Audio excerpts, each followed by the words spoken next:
We're going to talk about budget-friendly, healthy meal planning. And the first thing that we want to do is to assess. When you're looking towards any goal, when you're working towards anything, the first thing you do is take stock. When it comes to this topic, the first thing you assess is your needs. What does healthy mean for you? Of course, it means to meet the requirements of what you need for nutrition, but that's going to be different for everyone. And I'm not going to hyperfixate on any specific type of person or calorie need, so I'm going to do something that's basic and can be applicable to everyone. So if you work out a lot, you lift weights, you're obviously going to need more protein and stuff, but that's for if you already have this sort of basic nutrition foundation built. So you can work that into it later. Of course, you'll also need to look at what your goals are. Do you have any specific medical issues that require certain nutrients in greater volume? Do you have any deficiencies? Of course, you also need to look at what your preferences are, because that's what's going to help make sure that you actually follow through on things. And I think it's helpful to write this down when you're thinking about creating a meal plan. Write out what your needs are, what it is you actually want to get out of this, things that you will eat and won't eat, of course, and obviously, naturally, what your budget actually is. But not just your budget, your other resources. What equipment do you have? What utensils do you have available for your preparation? And naturally, how much time you actually have. Can you say you've been eating sardines, mackerel, and salmon all canned? Yeah, you've been talking about getting a lot of fatty fish. You just need that protein and omega-3. You say, yeah, well, you're certainly getting it. So let's lay the groundwork for what we're going to do. Like I said, we're not going to fixate on any specific ratios or being perfect. I think that's sort of hyper-perfect, idealized meal planning where someone has their entire week in plastic containers all set up and ready. I think that's a little bit unrealistic for most people, myself included. That might work in an ideal world, but we live in the real world, not an ideal world. We're trying to lay a foundation that can influence our eating habits, to shift the way we think about buying our food, about what we're paying for, and what we're getting out of it. This is a work in progress. Yeah, Fi, as you say, you wish you had the palate to survive eating the same thing every day. I am absolutely going to be touching on that. Before we begin, of course, there are some things that are very helpful, of course. Things like, containers, like we talked about. Yeah, you can get things all set up in containers. You should have some available, some around. That's helpful. Plastic bags, obviously. That's going to help you keep food fresh and help that food dollar be stretched farther. Whoa. Got a little ahead of ourselves on the slides, but that's all right. One of the best investments for these, for not only for your budget, but for your health and your convenience, are some storage options. The number one reason that people give for not sticking to a meal plan is time. They feel that they don't have the time. The microwave, of course, is your ultimate convenience tool for cooking.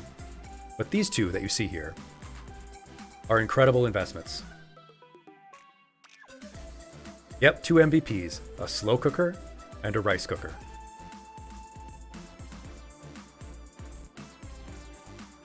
And these two here that you see, I think these are about $20 online. So they're very small investments that can make a big difference. And rice cookers, by the way, most of them can also steam vegetables. So with a slow cooker and a rice cooker, you can make one-pot meals. You can get your veggies and your rice. And getting yourself a bulk of sealable bags, it's going to make a big difference. Yes, these are upfront investments, but they're spread out over the course of a long while.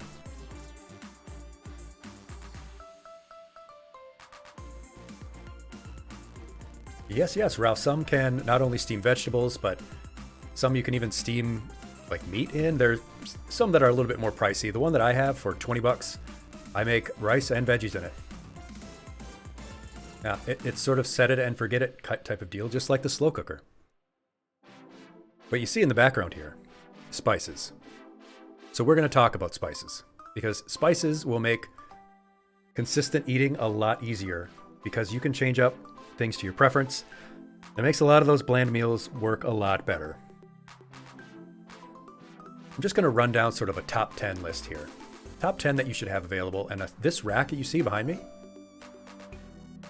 it's $25 on Amazon, comes with all of these seasonings, plus the rack. That's an excellent level of convenience there.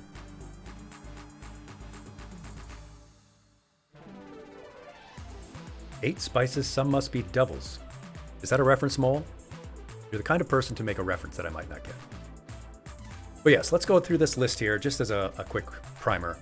Garlic is something you should definitely have on hand if you want to do a sort of weekly meal planning. It is supremely versatile. It can work in just about anything that you're cooking. Oregano is going to work really well in things like pasta and sausage and roast vegetables, which are things you might make a lot of if you're doing meal planning.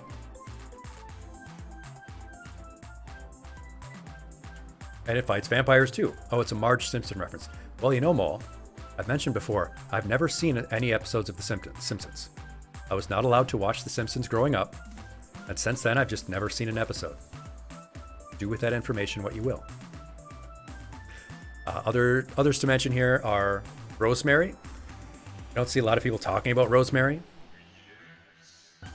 Pairs with meats, pairs with potatoes, and roast vegetables. And again, we might be making a lot of veg. And yes, no, McKenna, oregano does taste like soap to the unlucky. There is a small percentage of people for whom I think it's just they don't have the enzyme or something to digest it or taste it right. Oh, but Shepherd, yeah, I think that's cilantro. I think it is cilantro. Yeah.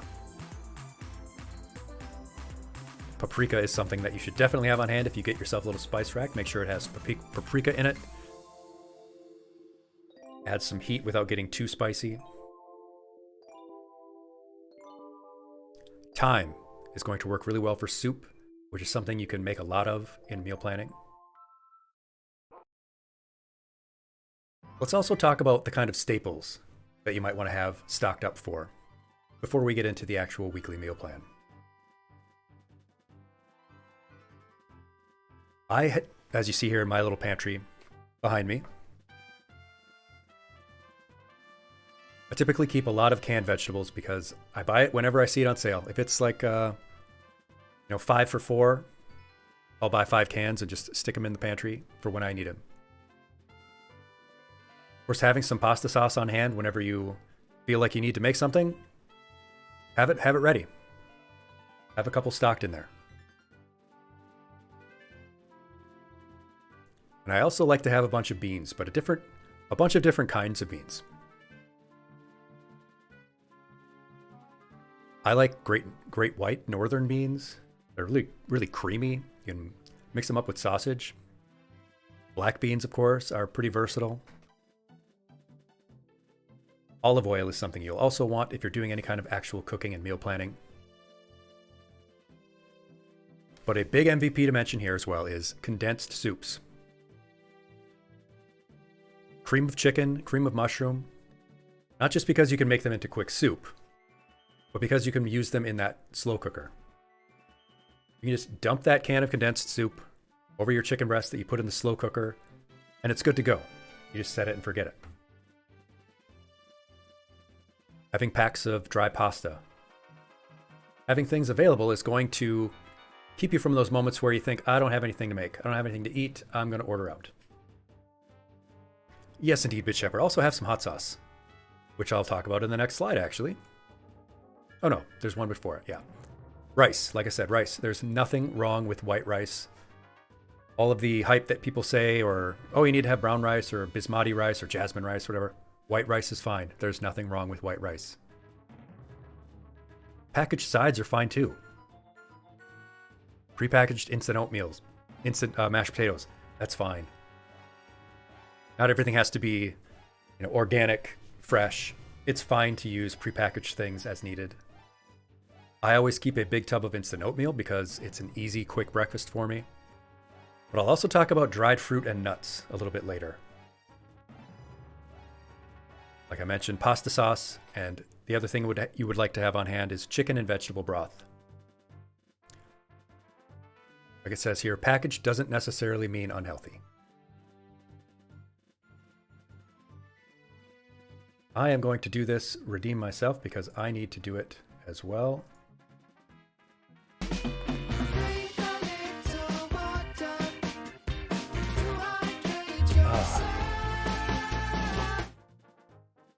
Remember, class, you need hydration in the winter just as much or even more as you do in the summer. Ah, Noma, you say onions are the cornerstone of human civilization. Well, just you wait till I get into the actual weekly meal plan that I've made. We'll talk about onions. Yes, indeed, Phi. I believe that this should be as realistic as possible. We're not making food projects here. We're making meals that we'll actually cook and eat. The other staples, as has been mentioned, is hot sauce. I've got it here with the exclamation point. Hot sauce, garlic 2 heavy mole exactly, butter or a butter alternative. The condiments that you like, I for one love plain yellow mustard. It's my favorite condiment. It also happens to have 0 calories, which is great for me. But having these on hand as well is also going to contribute to less of that, well, I don't have anything to make. Because if you have these staples, you can make anything at any time. Yep, French's yellow plain mustard pirate. I can put it on just about anything.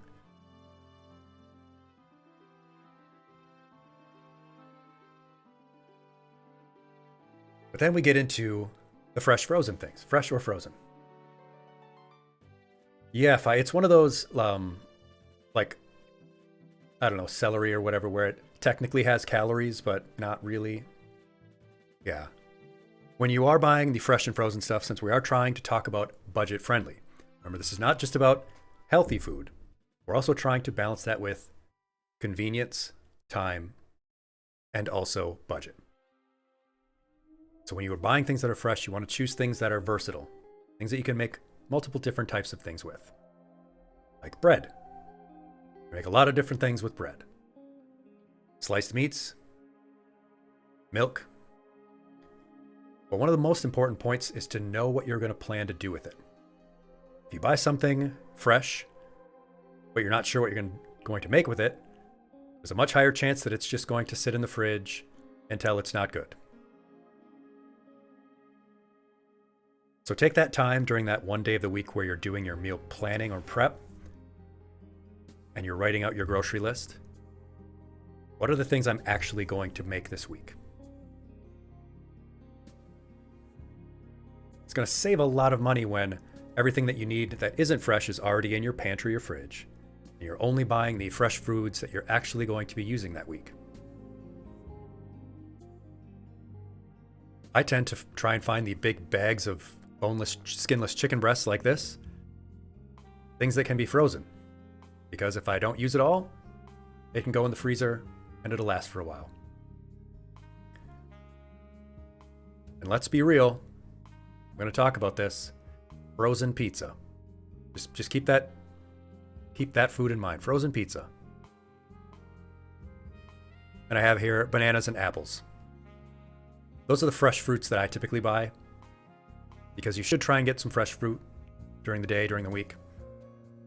But those are also things that can last a pretty decent amount of time on the shelf or in the fridge. So let's talk about apples. Only because Red Delicious are a damn lie. I don't know how you feel about it, but Red Delicious are disgusting, and I do not like Red Delicious apples. I do not know why they are called Red Delicious. They are anything but delicious. Even though, as you see here, they are the most produced apple in the world. Red Delicious is a psyop, bitch. Absolutely. Any of these other types of apples would be superior to me. But they're also the cheapest. Yeah, what a bunch of biomass gone to waste, Fi. You're absolutely right. Literally any other. But there are some really good apple types that are not that much more expensive. Braeburn apples are pretty good to me. I can eat those. Gala are okay.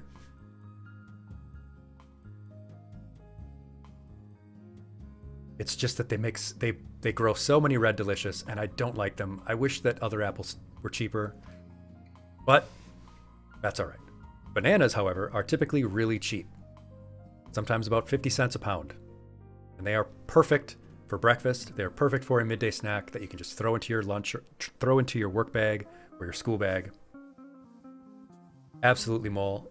That's a point I'm going to touch on in a bit. The pantry can be an upfront investment, and it can be built up over time. Absolutely. Yeah, there are so many other types of apples. I just wish there were greater production of these others so that they were cheaper. Yeah, you can make both banana bread and banana pudding with it, Pirate. Perfect. My breakfast every day, because I can't eat the same breakfast every day, it's just me. I'll talk a bit about why. I have a peanut butter and banana sandwich. You say you collected data from your junior year of college, fending for yourself versus the college meal plan. I think my college did that too, where they give you a meal plan and say, oh, you can follow this and it'll be budget friendly.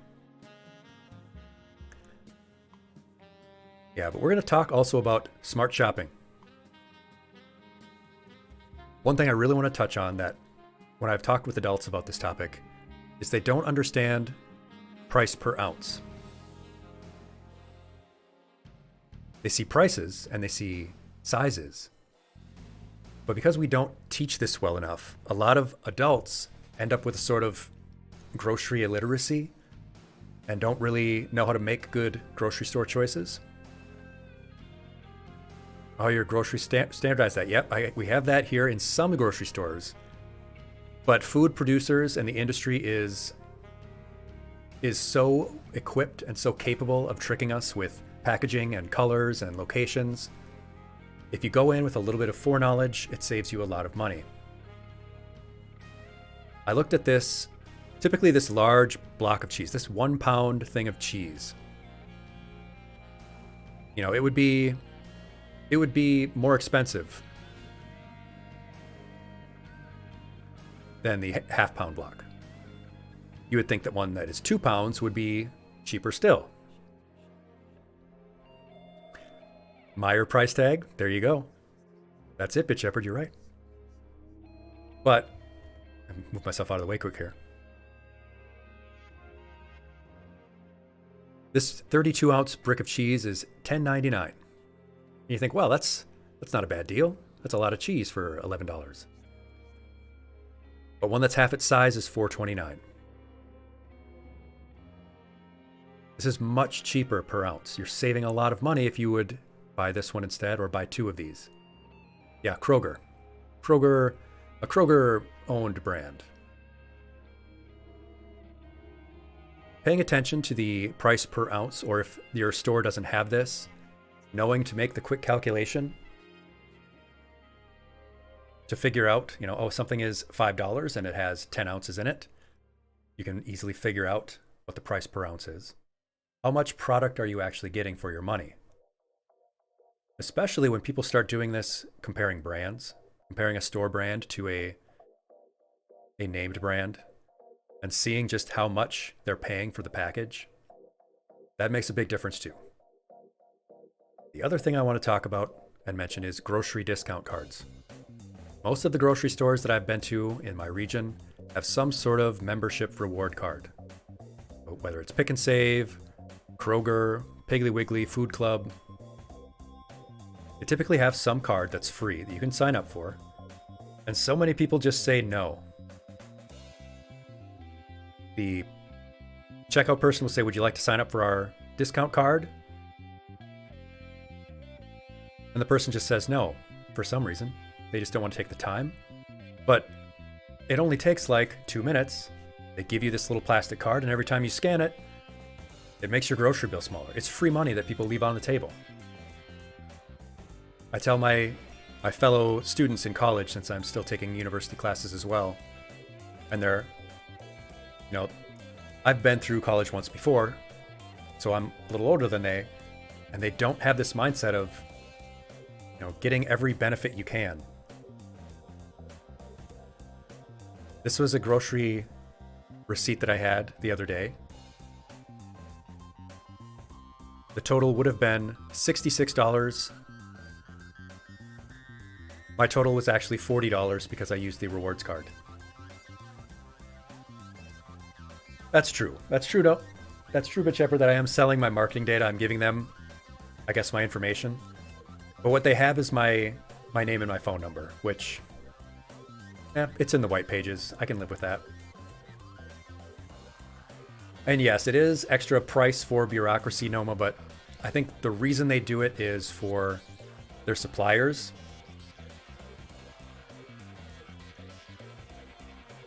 It's a supplier issue. But just doing these couple of things is already going to save you money.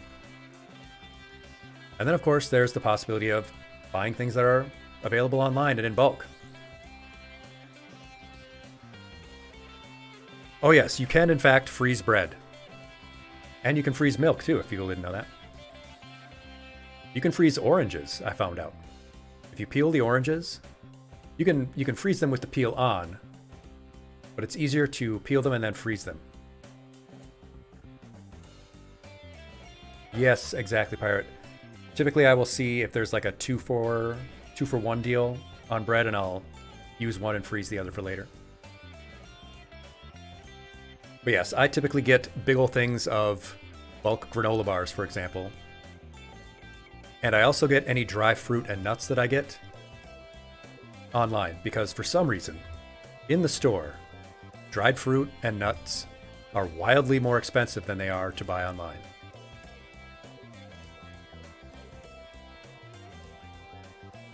I believe all of those are defrosted in the fridge. Yeah, I love to have granola bars and dry fruit and nuts as my snacks, and they're way less expensive online, so that's where I get those. Now we're going to talk about the individual meals of the day. First, of course, is breakfast, and you might have heard this little saying that's above my head here, where people will say you should eat like a king at breakfast, like a prince at lunch, and like a pauper at dinner. I don't necessarily agree with that one. That's a common saying you might hear in the health industry or nutrition. For a lot of people, they're just not that hungry in the morning, or they're too tired to eat, or they're on the run. It can be hard to eat a big breakfast.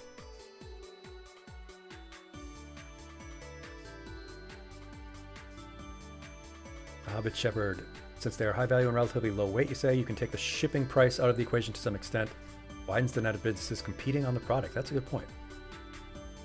And that is big breakfast propaganda-fi. I think you're not wrong. I think that's a lot of the things that we hear about and that are sort of dogma in nutrition are food industry and agribusiness propaganda. Popper mole. Yeah, that's a great way to save money. Maybe not feasible long term, maybe not tenable. But for breakfast, what you should get is a mix of slow and fast energy. You want a mix of fibrous sugar and natural sugar. And of course, you do need fats. Your body needs fats. You need cholesterol for that matter. I posted about this on Twitter earlier today. Your cell walls are made of phospholipids and cholesterol. But Shepard, the food pyramid these days is actually a plate. They changed it to a plate. I've got a slide a little later that shows the evolution of the USDA food recommendations. Hello there, Zachatravel07, coming to us from YouTube.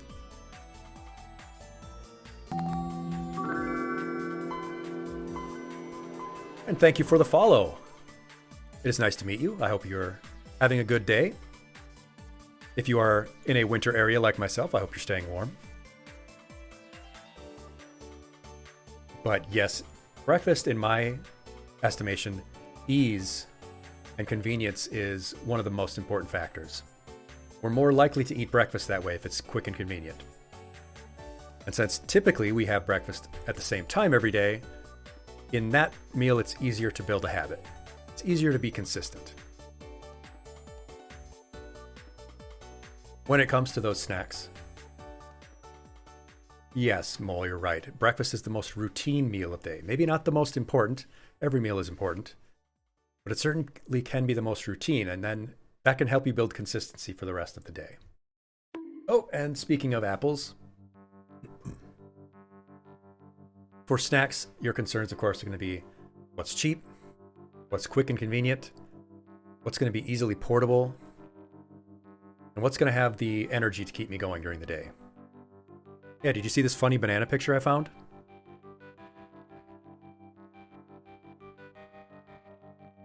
You see this funny banana picture? And then when we get to lunch, you do want your lunch to lean towards protein, because that's going to help give you less of that afternoon crash. Lunch is going to end up being the one that's most important to plan ahead and prep for,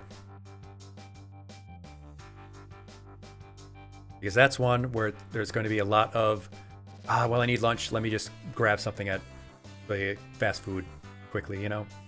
Thoughts on caffeine in the morning, Heavy Mole? I think a small amount of caffeine in the morning is actually not only fine, but maybe good. There isn't anything inherently wrong with caffeine. I'm not the kind of health instructor who says avoid caffeine altogether. I think we just need to be cognizant of what caffeine actually does. It is not magic wake-up juice. It does have both pros and cons.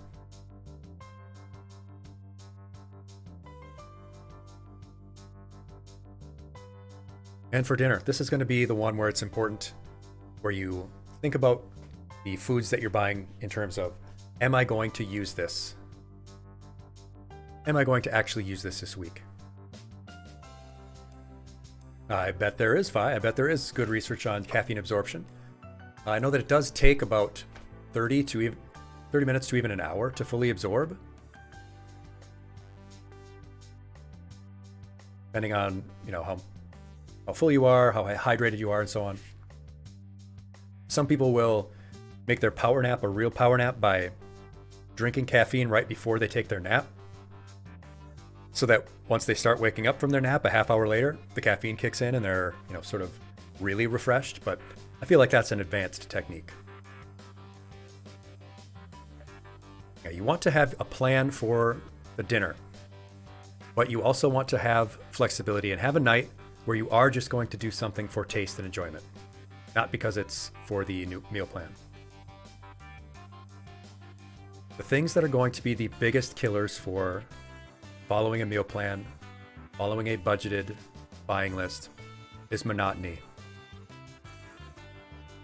We're not going to make a meal plan here in the sample that I got where you have the same meal more than 3 times during that week. The other big killer is all or nothing thinking. The idea that if you don't follow the plan for one meal or the day, well, the day is ruined, the week is ruined. It's not.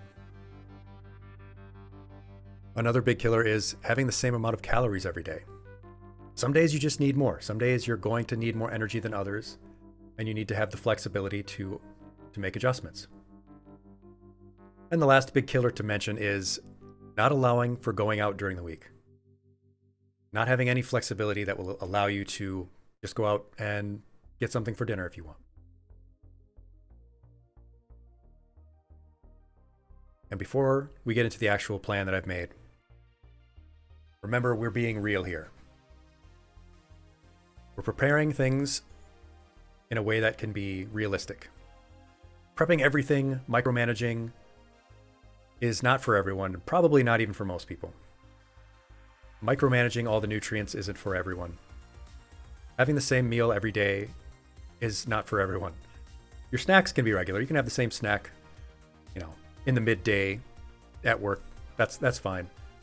But we want to balance these factors: cost, convenience, health, taste, fullness, and being realistic. You can balance all of those things, but you do just have to be realistic with yourself.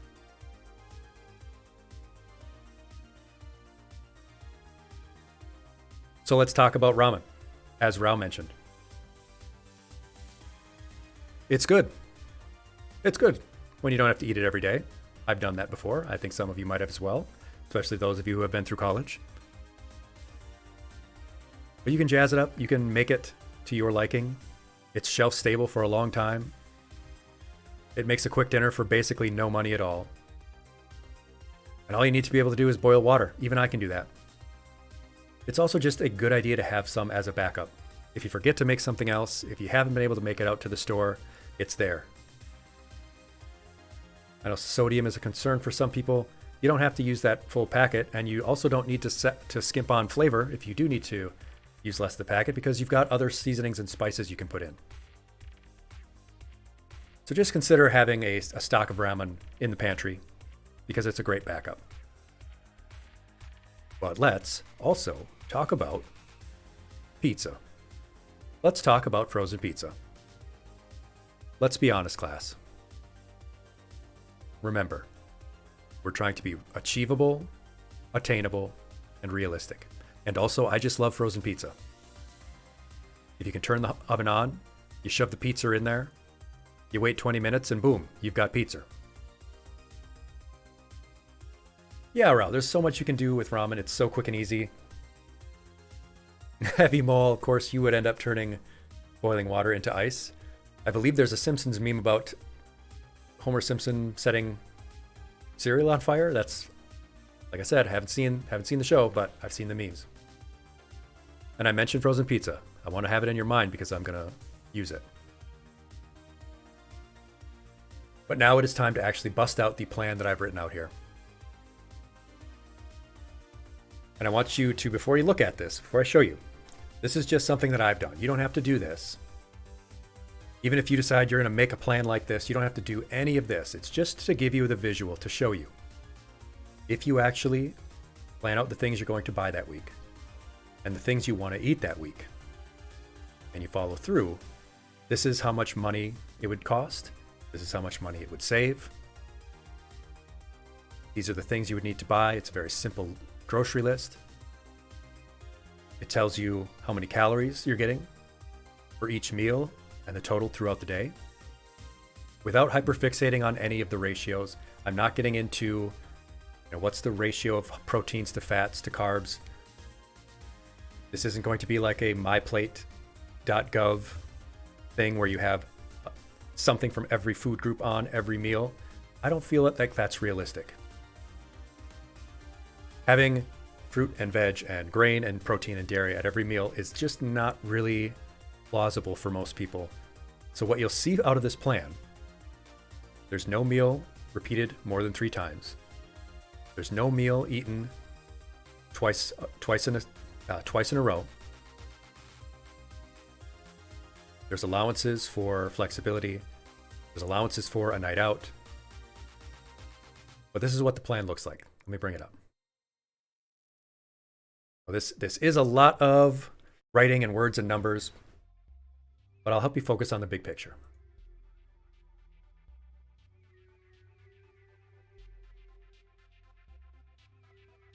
And I will bring up something you know I love, the spreadsheet. I love spreadsheets so much, and I hope that I will teach you to love them too. This is what we've got to start out with. We're going to start out with Monday. Start out with Monday breakfast. Monday's breakfast. This hypothetical person using this hypothetical plan is going to have some oatmeal for breakfast. We're going to have 2 servings of quick oats with some 1% milk in there. And they're going to toss in some dried cranberries to jazz up that oatmeal for breakfast.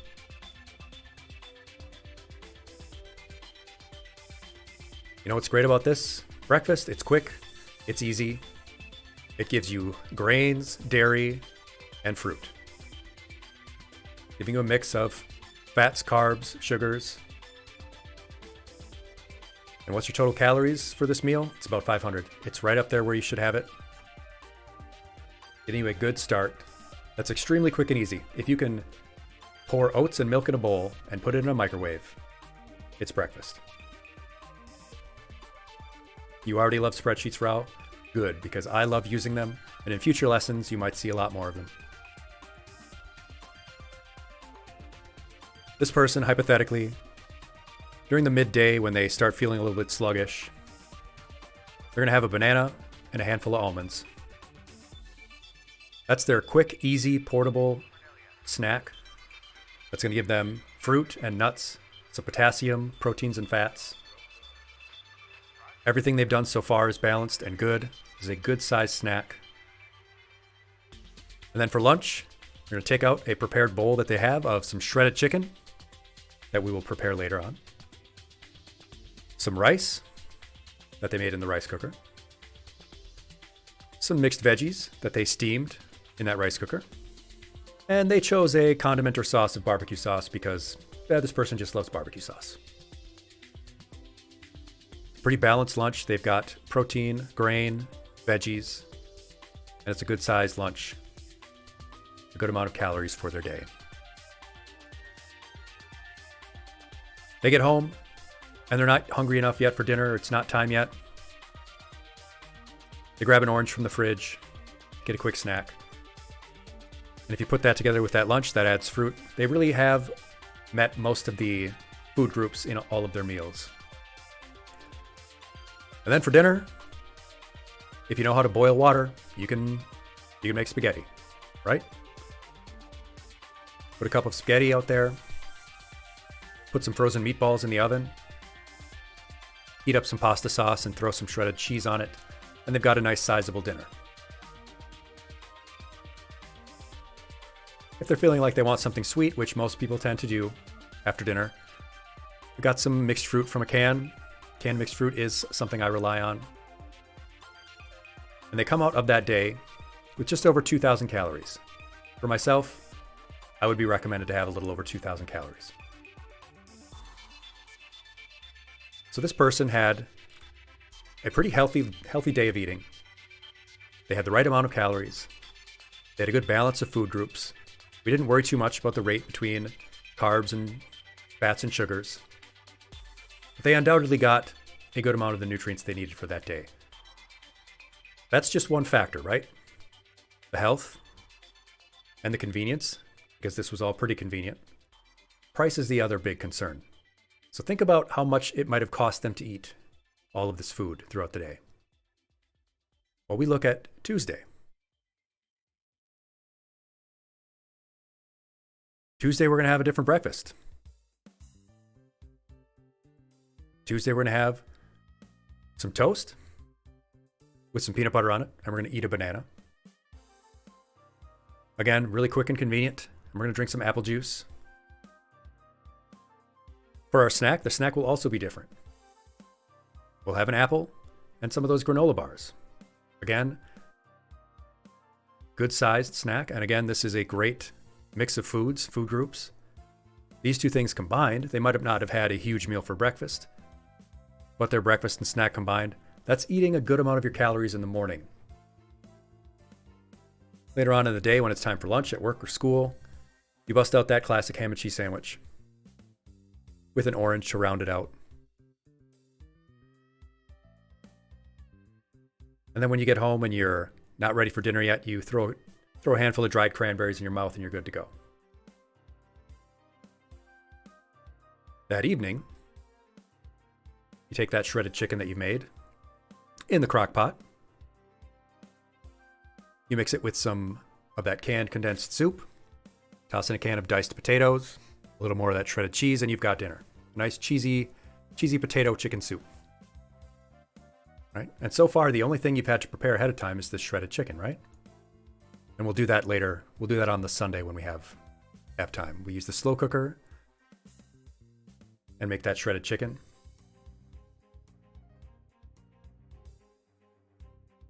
And we can make that rice and steamed veggies ahead of time as well. The only thing we've had to actually cook is that spaghetti and frozen meatballs, which is just boiling water and putting frozen meatballs on a pan in the oven. So again, just over 2,000 calories. That's the right amount of calories for myself. These will be adjusted to you, of course, based on your nutritional needs. And some of these foods may be different depending on the things that you like or don't like. If you are vegan or vegetarian, this is just a guideline though. This is not a plan for you to follow. It's for you to get an idea of what you can do. Then we go into Wednesday, and we'll go back to what the breakfast we had on Monday. So we didn't eat the same breakfast every day. We had something different in between there. We had that snack from Monday again, and we had the same lunch as we did from Monday. But then it's Wednesday night. We don't feel like making anything. We're going to throw a frozen pizza in the oven. Because this plan allows you to make frozen pizza. Because again, we're being real here. We're not being perfect. We're being real. We're going to eat a half frozen pizza because that's something that I will do from time to time. Because if I make a frozen pizza, I'm going to probably eat half of it. We're being real.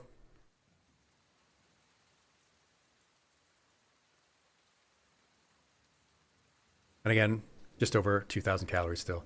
And yes, you're right. The 2,000 calorie diet is based on self-reported consumption rates. It's also typically made for someone who is a weight of about 150 pounds. And it doesn't really make any allowances for body type, body size. It varies widely.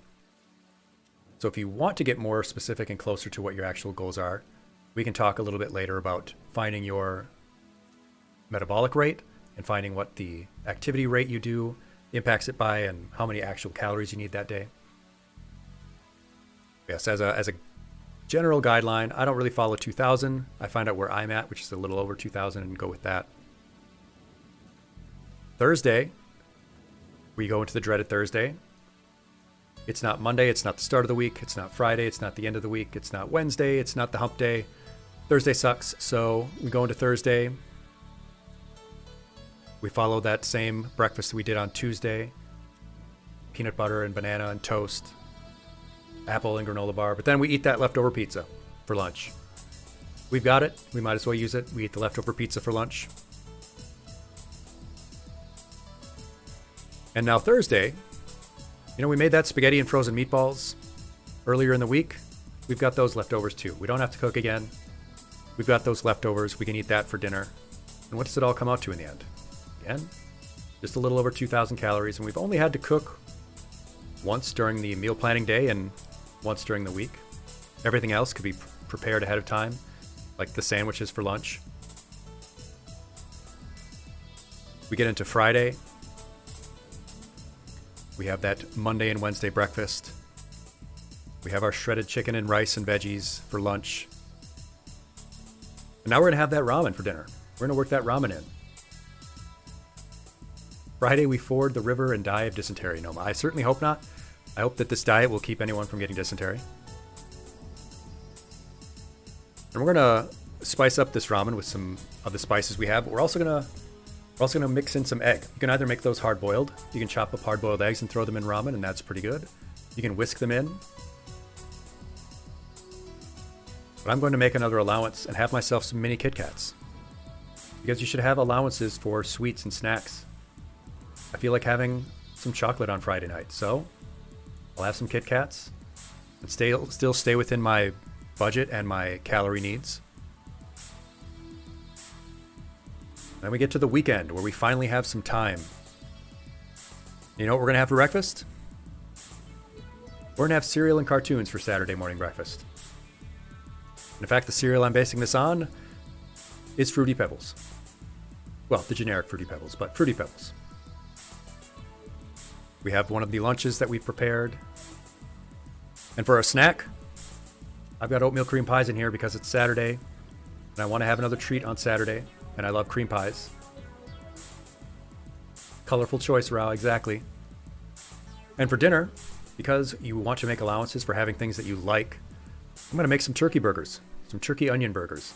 Not because turkey's healthier, actually, but because when I did my virtual shopping for this, ground turkey was actually cheaper than ground beef. A good reminder to just go with what's on sale. Got this ground turkey, chop up some onion, grill it up with that ground turkey, put it on our bread with our condiment of choice. It can be light mayo, that's what I based this on. It can be mustard, whatever you like. And again, we're still staying in a good calorie range. All of this has been pretty quick and easy to make. In fact, it's all just been boiling water or throwing stuff into a crock pot. This here, cooking these ground turkey burgers, is the only cooking we've actually done. We get to Sunday, the last day of the week. And there we have a nice big breakfast. We've got time in the morning. We make some scrambled eggs with some toast and butter, some cheese. Have a nice big breakfast. We have the leftover turkey burger we made from the previous night for lunch. And now we're making another allowance for dinner. We get down here, and this is just something we've left open. We just leave it open to go out. Go to Burger King. Go get Chinese food. Go to the pub and have a burger or some pizza. Have a beer if you're an adult. Leave a day open where you are going to let yourself just eat whatever. It might be a little bit higher in calories that day for you. But again, when we zoom out and see this whole thing, it looks pretty well planned out. It looks like we have a really specific and perfect meal plan. But it's much more realistic. It's food that you'll actually eat. It's food that's relatively quick and easy to make. On that Sunday, all you did was throw some chicken and that condensed soup into the slow cooker, throw some rice into the rice cooker, steam some veggies in the rice cooker. And all you had to do to portion out was for a couple lunches to put these chicken, rice, and veggies into a container for a couple of weeks, for a couple of days during that week. Have a couple of sandwiches prepped. And everything else is boiling water, throwing a pizza in the oven, or on the night that you have time, making these turkey burgers or something like it. Again, I went through this quickly because it's just a visual representation and a way of thinking about it. But the really important thing we wanted to get in here, because we're also talking about budget friendly. This isn't just about healthy meals. And this is pretty healthy. Yeah, there's frozen pizza. Yeah, there's going out for dinner. Yeah, there's burgers. But every single day is getting at least something from all of the food groups. It's staying within a reasonable amount of calories. It's getting a variety of foods. You're getting fruit and vegetables every day. But how much did this cost us? How much did it cost us to eat this way? Let's get into that. Like I said, I went shopping. I found a grocery store online from the most average state in the union in the US in terms of food prices, in terms of grocery prices. And I added everything to my cart that I was going to need for this. Even the things that would be, pantry stable and would be in the pantry for a while. I bought this as if we were starting from nothing. We had nothing in the fridge, nothing in the pantry, starting from zero. And I bought all of the ingredients that we have here. I don't know how much I need to zoom in for you to see it all, but we've got the oats, milk, some concentrated apple juice, those chicken breasts, cream of chicken soup, frozen meatballs, everything down the line. Every single ingredient that we needed for that meal plan that I wrote out is here. As well as 3 things that I bought in a cart online. The fruit and nuts. Hello, Shiro. Hello, it's good to see you. Thank you for joining us. We're in the midst of this budget-friendly, healthy meal planning lesson. Looking forward to seeing your ranking stream, your tier stream. And I also included, of course, the dried fruit and nuts and granola bars that I got because those are cheaper online. Now, this looks like a total that's a lot of money for a week of groceries. It is $137. But everything that you see in red here lasts much longer than that week. Everything you see in red here is something you aren't going to be buying again next week. Some of these things in red are something you won't be buying for another 2 weeks, or 3 weeks, or even a month.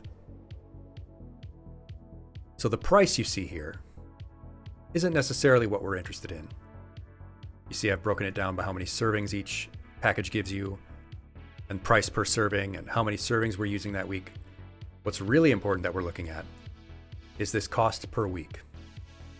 How much does it cost us per week to eat this meal plan that we put together? A meal plan where we are eating a variety of food each week. It's never the same meal 2 days in a row. It's never the same meal 3 times a week. It has allowances for making a frozen pizza, going out to dinner. How much does this actually cost us per week to eat this balanced meal plan? Well, the USDA has guidelines. The USDA says what the cost is for a thrifty meal plan. How much would it cost someone typically for a week of groceries if they were thrifty?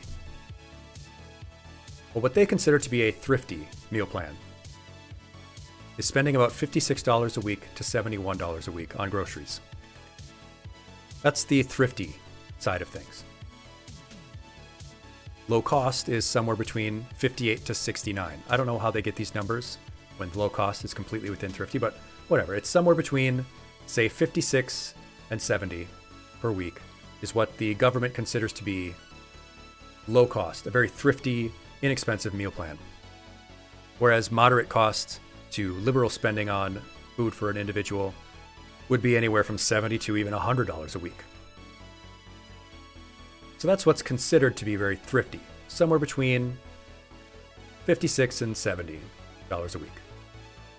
How much did all of the groceries cost for our meal plan?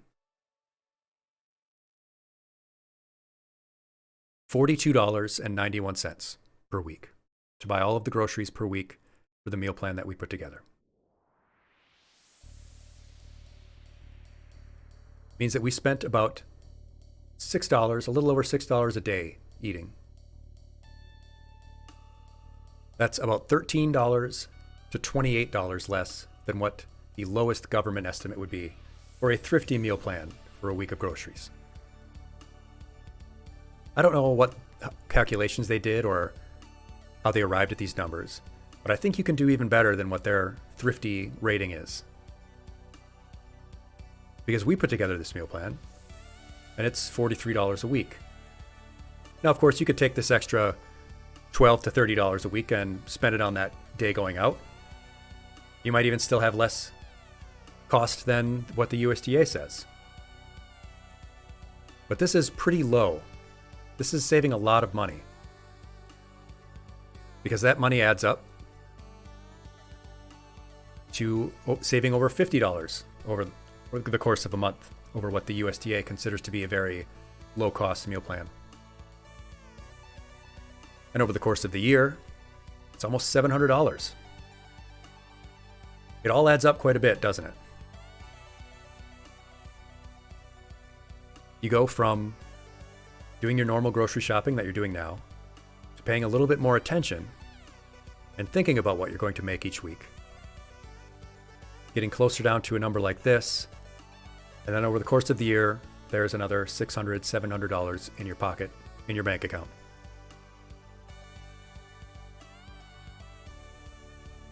Because most of the things that we have here on that shopping list, they last a lot longer than that 1 week. And they're versatile, and you can mix them together with things that you do buy fresh. And you save a lot more money over what even the government considers to be very low-cost meal plans. Sadly for your paycheck sizes, Rao, you say that's almost a whole paycheck saved. Yeah, it is. Essentially, it is like getting a week or two of free money. It's a piece of cake to bake a pretty cake. Yes, it is, Noma. $6.13 a day is what this meal plan would cost. Generally, depending on where you live, some prices might be higher or lower. Again, I just picked a grocery store in a state that has average grocery prices, somewhere in the middle of the states. Yeah, a lot of these foods that we bought, they'll still be there after a week. They'll still be there after 2 weeks. Show that I did actually add these all to the cart. This was my cart where I put everything in. And again, that's including, Little Debbie's. I put some oatmeal cream pies in there because I wanted to make an allowance for having snacks. I put some Kit Kats in there because I wanted to make an allowance for having some chocolate in the meal plan. There's spices and, shredded cheese fresh fruit, fruit juice. We let ourselves have a frozen pizza. You think about the things that you're buying and how you're going to be using them and plan out what you're going to do. You don't actually have to be rigid. You don't have to make your meal plan out to be the same meal every day. Just thinking about what you're going to make that week for your dinners and your lunches and your breakfasts is going to save a lot of money.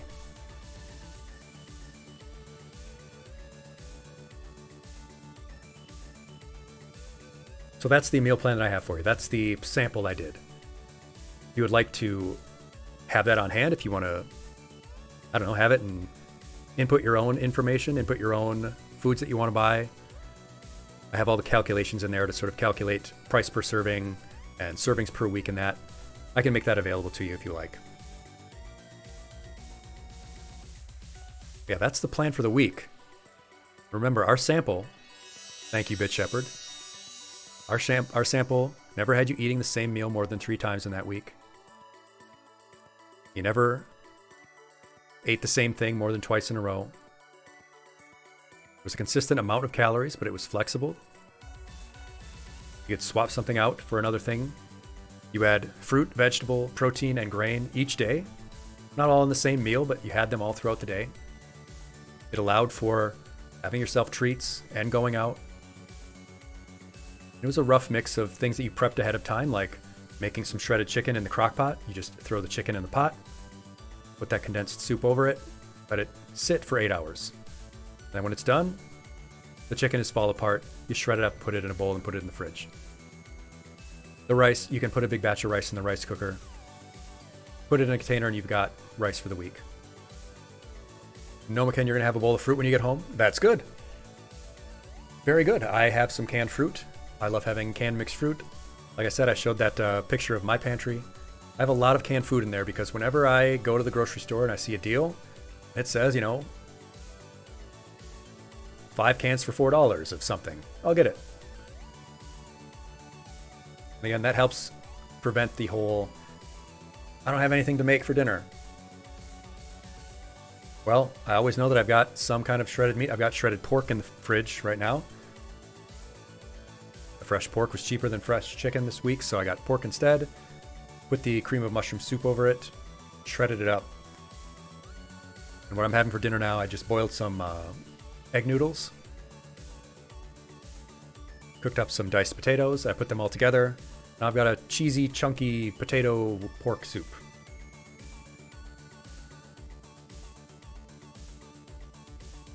But you asked earlier about the food pyramid, right? This is sort of the evolution of what's been happening with it. There was this classic pyramid, with grains on the bottom and fruit and veg and then meat and dairy and sweets. This became very popular because it was such an easy visual. But there was a lot of concern that this was influenced heavily by agribusiness and the food industry to place such prominence on grains. And so it evolved into the My Pyramid. Yeah, why aren't veggies at the bottom?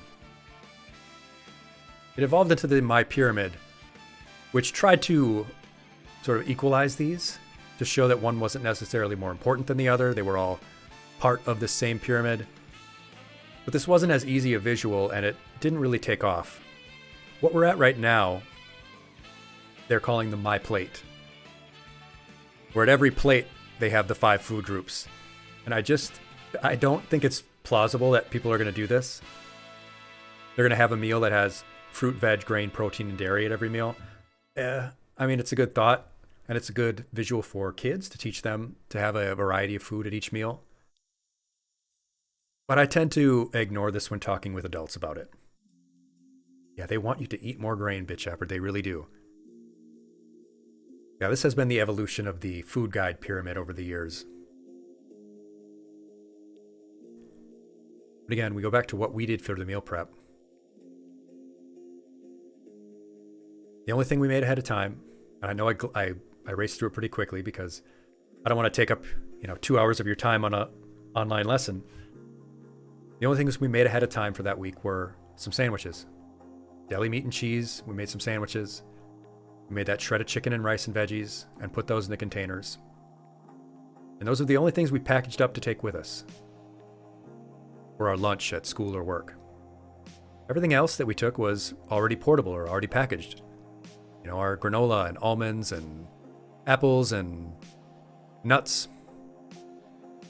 And the dinners we had, well, we made spaghetti and meatballs that one night, where all we had to do was boil water and heat up pasta sauce, put some meatballs in the oven. But that took care of 2 dinners for that week. On Tuesday, we just mixed that shredded chicken we had already with the soup and had dinner. We had a pizza night, so that was super easy. Didn't have to really cook. We had a ramen night, which was super easy. Didn't really have to cook. And the last night of the week, we went out and had something. We went out and had an Applebee's 2 for $20 or whatever. Hello, Chico. Welcome. It's good to see you again. We're just about wrapping up to get into Red Dead, talking about this meal prep. So we hardly did any cooking. Well, thank you for joining us, Fi. I appreciate your kind words about the lesson. Hope to see you again soon. Hope to catch you in stream later, some point. Love being able to talk with others who are scientifically interested. And I see that Bit Shepherd's Kirby has a chef's hat on. That's very thematically appropriate. But yeah, if you look at what we did, we didn't do a whole lot of work. It wasn't a lot of time-consuming stuff to get prepped and planned. We had a whole week of meals planned out. We didn't make them all right away and have to package them all up. Yes, indeed, Chico. Fi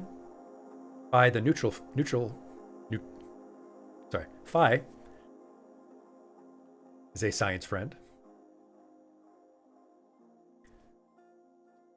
But yeah, we only cooked a couple things that week.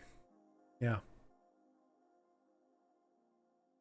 And I mentioned earlier, you can freeze things like bread, milk, even oranges. If you get ambitious, you can make even larger batches of things if you want. You make even larger batches of the shredded meat and put them in freezer bags. Just write the date that you made them and the amount that's on the bag. I do this sometimes with shredded chicken and pork that I make.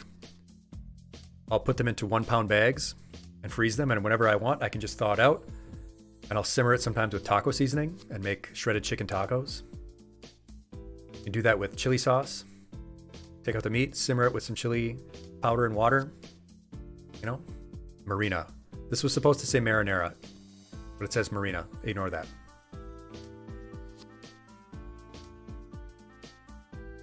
Also very importantly to mention, though, is to trust the process. Be patient with yourself if you're going to try and change your meal plan. Reassess after a week or two. Are you finding that some of the days during the week are harder than others? Are there specific days where you might want to change what you're doing? Are there days where everything's good and that's a sign that some of what you're doing is already working? Are there specific meals you're having trouble with or that aren't working for you? Don't be afraid to experiment and to substitute things. Again, it doesn't need to be perfect. And even that very flexible meal plan we wrote, just change it. Remember that one bad day, it isn't even a bad day. As long as you don't decide to stop.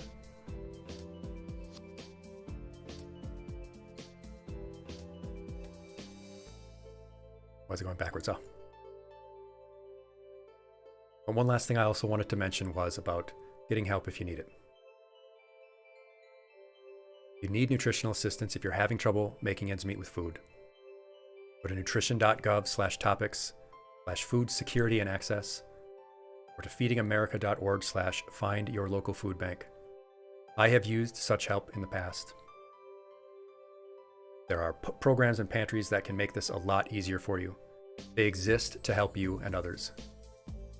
These types of food benefits in the pantries want you to make use of them if you need them. They're there for a reason.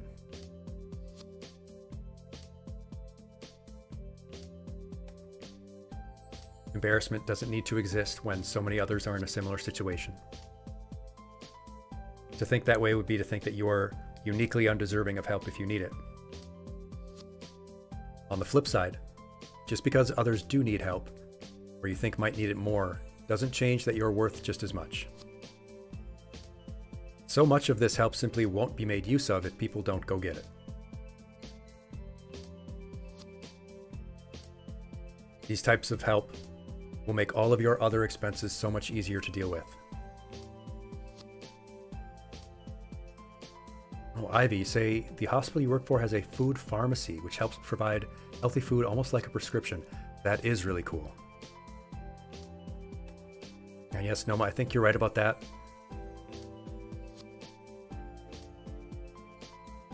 Yes, Chico, for sure. There's no reason not to get that help if you feel like you need it. I have definitely done this in the past where I've needed help. I know. So, I don't know if I've mentioned this before, but I was kicked out of school. I dropped out of school. I was kicked out of the house when I was a teenager. I've used food pantries in the past. Now here I am. I'm a teacher. I help people. So if there's any concern at all with getting the food you need during the week, check these resources. There are food benefits. There are local food banks and pantries that exist to help you. Maybe it's just maybe it's just a tight week. Whatever the reason is, doesn't matter. But go ahead and get that help if needed. Doing these kinds of things that we talked about, this food planning, it all adds up. Like we showed, that few dollars a week can add up to be $500 a year or more. It may not change financial reality, as Noma is pointing out, but it can help things feel a lot less like a pinch. And eating in these healthier foods will probably improve your general health. It'll improve your mood and your sense of self-mastery and confidence over your ability to make changes in your life. And this nutritional foundation makes it a lot easier if you want to make other improvements. If you do want to say, all right, well, now I want to make sure I'm getting a certain grams of protein per day. Well, now you have a foundation to build on that. So let's talk now that we've wrapped it all up. Do you have any questions? Do you have any other thoughts you want to make about what we talked about so far?